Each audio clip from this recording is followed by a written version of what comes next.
Le vent arctique hurlait entre les congères, soulevant des nuées de neige qui réduisaient le monde à un voile blanc.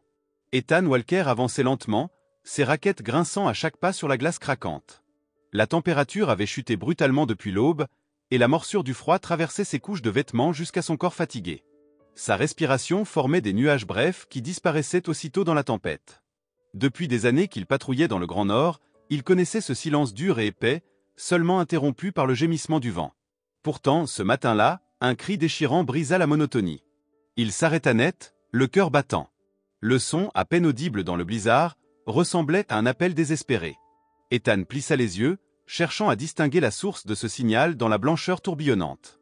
Il le reconnut enfin, le couinement plaintif d'un jeune ours polaire. Il accéléra, ses jambes luttant contre la neige qui montait jusqu'à ses genoux, jusqu'à atteindre un pont de glace naturel qui enjambait une rivière partiellement gelée. Là, dans un trou profond, gisait un ourson. Ses petits flancs se soulevaient à peine. Le pelage blanc, couvert de givre, tremblait sous la rafale glaciale. Isen sentit son estomac es nur. Le piège n'était pas naturel. Les parois du puits avaient été lissées et renforcées par des outils humains. Au sommet, des traces de griffes témoignaient des efforts désespérés de l'ourson pour s'enfuir. Des gouttes de sang, éparpillées sur la glace, trahissaient ses blessures. À quelques mètres de là, la mère était prisonnière d'un filet d'acier épais, la patte avant coincée dans une boucle qui s'enfonçait dans la chair. Chaque mouvement serrait un peu plus l'étau. Malgré la douleur, elle fixait son petit, le museau tendu vers le puits, impuissante et haletante.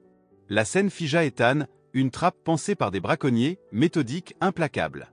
Le ranger sentit lurgens le submerger. La neige commençait à se déposer sur le dos de l'ourson immobile, l'enrobant d'une croûte glacée. Ses cris, d'abord perçants, s'éteignaient à mesure que la force l'abandonnait. Ethan savait qu'il n'avait pas le droit à l'erreur.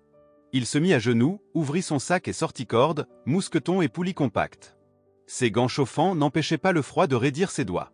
Il fixa la corde à un bloc de glace solide et lança une première boucle vers le fond du trou. Elle glissa sur la glace et manqua sa cible. Il retenta, le souffle court, alors que le vent forçait. La corde frôla le flanc de l'ourson qui bougea faiblement, avant de retomber. Ethan inspira profondément, concentra ses gestes, et lança une troisième fois. La boucle se referma enfin autour du petit corps tremblant. Doucement, il commença à le hisser. Chaque centimètre comptait, chaque secousse pouvait aggraver ses blessures. Les muscles d'Ethan brûlaient sous l'effort, tandis que les rafales lui fouettaient le visage. Après un dernier tirage, il parvint à poser l'ourson sur le rebord, recouvert de glace. Le petit haletait faiblement, mais respirait encore. Ethan sortit une couverture thermique et enveloppa l'animal, puis le cala derrière une congère pour l'abriter du vent. À peine eut-il pris ce maigre répit qu'un grondement lointain se fit entendre. Il se figea, laissant en alerte. Le bruit devint plus clair, des motoneiges. Les braconniers revenaient. Son cœur accéléra. Il n'avait plus que quelques instants avant qu'il ne découvre ce qu'il avait fait. Ethan se précipita vers la mer piégée. Le mécanisme du piège était plus complexe qu'il ne l'avait imaginé, une serrure spéciale conçue pour décourager toute tentative de libération.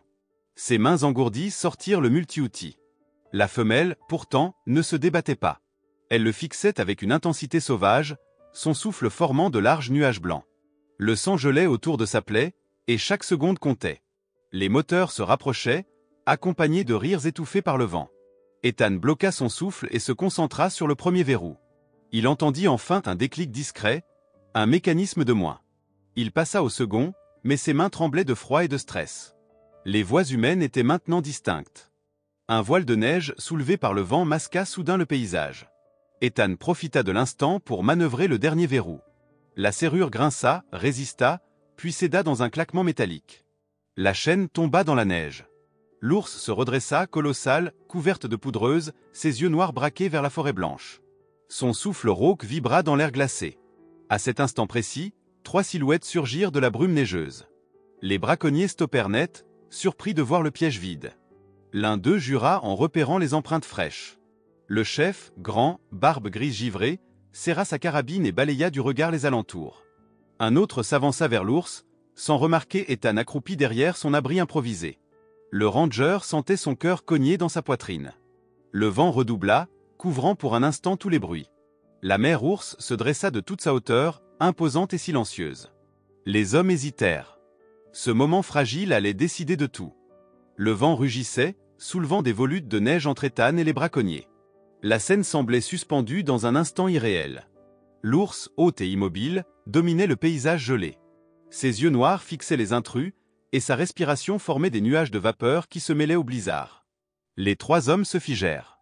L'un d'eux leva son arme, mais un grognement sourd et puissant s'éleva de la gorge de la femelle, résonnant comme un avertissement primitif.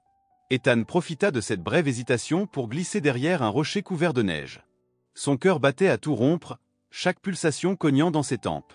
Dans son dos, il sentait encore la chaleur fragile de l'ourson blotti derrière la congère, invisible aux yeux des hommes. S'il était découvert, tout serait perdu.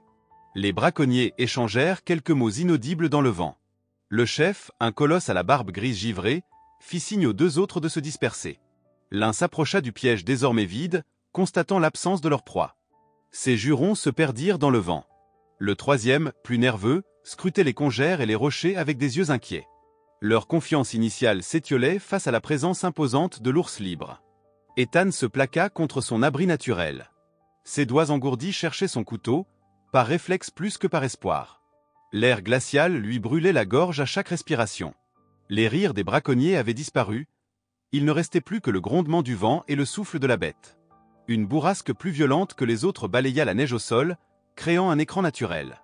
Ethan en profita pour reculer discrètement vers la congère où il avait caché le petit. Il jeta un coup d'œil. L'ourson respirait encore, les yeux mi-clos, recouverts de la couverture thermique qui frémissait sous le vent. Soulagement fugace. Il fallait maintenant quitter cet endroit. Un cri retentit derrière lui. Le braconnier le plus proche avait aperçu une silhouette bouger. Là. Quelqu'un est là. Hurla-t-il. Tut bascula. Les hommes se précipitèrent, armes levées. Lurs rugit, enson guttural qui fit vibra la glace sus les pits d'Ethan. Dans le même instant, il saisit le petit et se glissa derrière un rocher plus large, protégé un instant par le tumulte. Il sentait l'adrénaline courir dans ses veines, mêlée à la peur glacée. Le chef des braconniers, fulminant, comprit que la situation leur échappait. L'ours, dressé de toute sa hauteur, franchit lentement la distance qui la séparait des hommes. Son pas lourd écrasait la neige sans un bruit de craquement, comme si le vent lui-même s'écartait sur son passage. Les braconniers reculèrent instinctivement. Même armés, ils savaient qu'un affrontement direct signerait leur fin. « On se replie », cria le chef d'une voix étranglée. Dans la tourmente de neige, Ethan vit les 3 silhouettes se fondre peu à peu dans le blanc. Leurs motoneiges rugirent et disparurent dans la tempête, laissant derrière elles une odeur d'essence et des traces vite effacées par le vent. Le silence retomba, seulement troublé par le souffle grave de la femelle. Ethan sentit la tension se relâcher légèrement. Il se redressa avec prudence, le petit blotti contre lui. La mère tourna la tête et leurs regards se croisèrent. Ce regard sauvage, noir et profond, portait une étrange reconnaissance. Elle s'avança d'un pas, lentement, et huma l'air. Puis elle baissa la tête, reniflant son petit. Ethan eut à peine le temps de déposer l'ourson dans la neige que la femelle le saisit délicatement entre ses mâchoires puissantes. Sans un son, elle se détourna et s'enfonça dans la blancheur. Sa silhouette imposante se dissipa dans la tempête, ne laissant derrière elle que ses larges empreintes dans la poudreuse et un silence vibrant. Ethan resta immobile un instant, figé par la scène qu'il venait de vivre. L'adrénaline retombait lentement, remplacée par une fatigue glaciale. Les heures suivantes furent une lutte contre le froid et la solitude. Il retourna à sa motoneige, les doigts à moitié insensibles, et regagna le poste avancé du parc. Durant plusieurs jours, il demeura aux aguets. Les souvenirs de cette rencontre tournaient en boucle dans sa tête. Le piège, le regard de la mer, le rugissement qui avait chassé les hommes. Mais surtout, il pensait à ce lien étrange, fragile et silencieux qui s'était créé dans cette tempête. Il aurait pu croire l'histoire close, mais la trace des braconniers refit surface bien vite. 2 semaines plus tard, alors qu'il patrouillait dans une zone reculée, il découvrit de nouvelles empreintes de motoneige serpentant entre les sapins couverts de givre. Plus inquiétant encore, des mégots de cigarettes et des morceaux d'emballage souillaient la neige immaculée. Les hommes étaient revenus. Une inquiétude sourde s'installa en lui. Dans ces étendues gelées, personne ne viendrait à son secours s'il décidait de se venger. Chaque soir, alors que la lumière bleutée disparaissait derrière l'horizon glacé, il avait l'impression que des yeux l'observaient depuis la lisière de la forêt. Le vent hurlait entre les arbres, nus comme pour l'avertir que cette histoire était loin d'être terminée. Un matin, alors que le ciel se chargeait de nuages lourds annonçant une nouvelle tempête, Ethan s'aventura dans un secteur isolé de la réserve. Il comptait relever des caméras automatiques et vérifier qu'aucun piège n'avait été reposé. La neige vierge craquait sous ses pas. Il respirait lentement, concentré, jusqu'au moment où un claquement sec déchira le silence. Pas un coup de feu, mais un son suffisant pour lui glacer le sang. Il comprit qu'on le suivait. Le bruit sec résonna encore entre les troncs gelés, puis le silence retomba, épais et oppressant. Ethan s'abaissa aussitôt derrière un épais sapin couvert de neige. Son cœur cognait violemment dans sa poitrine, et son souffle formait de rapides nuages blancs dans l'air glacé. Il savait reconnaître ce son, ce n'était pas un tir mortel, mais une cartouche à blanc. Une façon de lui faire comprendre qu'il était pris au piège, qu'il jouait avec lui avant de frapper vraiment. Un craquement dans la neige lui confirma qu'il n'était plus seul. Il tenta d'atteindre sa radio, mais un bruit derrière lui le figea. Avant même qu'il ne puisse se retourner, un choc brutal lui explosa dans la nuque. La douleur fulgurante le projeta dans la neige. Ses mains s'enfoncèrent dans la poudre glaciale tandis qu'une poigne rugueuse le retournait. Le visage du chef des braconniers apparut, à moitié dissimulé par son écharpe givrée, et un sourire mauvais se dessina sur ses lèvres. « Toujours à jouer au héros, hein » lança-t-il d'une voix chargée de mépris. Deux autres hommes surgirent, armés, silhouettes sombres contre le décor blanc.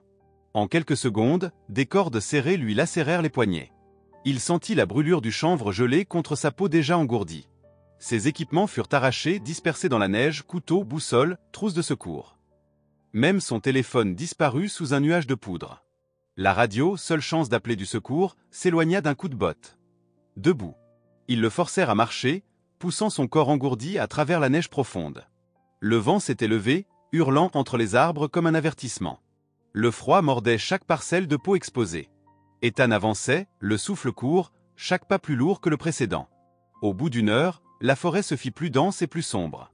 Les braconniers avaient choisi un endroit que personne ne patrouillait. Ici, il n'y aurait ni témoin ni miracle. Soudain, un des hommes s'arrêta net. Sa nuque se raidit, et il scruta les bois autour d'eux avec un mélange de méfiance et de peur. Le vent portait un son grave, à peine perceptible au début, mais qui semblait vibrer dans le sol gelé. Un grondement. Lent, profond, comme si la forêt elle-même respirait. Les autres se figèrent à leur tour. Et puis ils la virent. Une forme blanche, massive, se découpait dans le rideau de neige. Elle avançait sans bruit, puissante et implacable, chaque pas effaçant le précédent. Son souffle formait des volutes épaisses dans le vent. Ethan la reconnut aussitôt. La cicatrice sur sa patte, fine et pâle, ne laissait aucun doute. C'était elle. La mère qui l'avait libérée. Les braconniers se figèrent, paralysés. Le chef leva son arme d'un geste raide, mais sa main tremblait. L'ours s'avança encore, jusqu'à se placer entre eux et Ethan, massive et immobile comme une muraille de neige.